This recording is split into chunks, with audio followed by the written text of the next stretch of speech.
My name is Emily Evans and I studied the Access to Humanities course, Level 2 and Level 3 at Canlyniadau.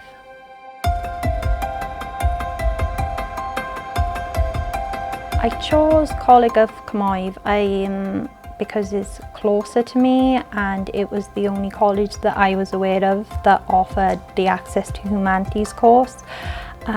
It also provided me with the flexibility to study while being a single parent.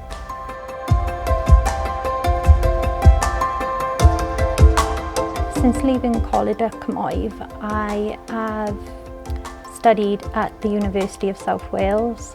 I also work within GGCA Youth Club as a youth worker, where we kind of provide an open access youth club in which we kind of like support young people through like a range of issues such as exam stress or well-being, relationships, all that type of stuff.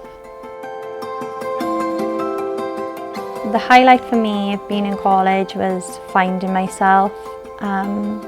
I wouldn't say I was lost as such because I kind of knew where I wanted to go, but I kind of didn't really have the acknowledgement of who I was, what I had inside me in regards to like developing my future and my ability to do that. And I think the college supported me in being able to kind of find that inner me to progress.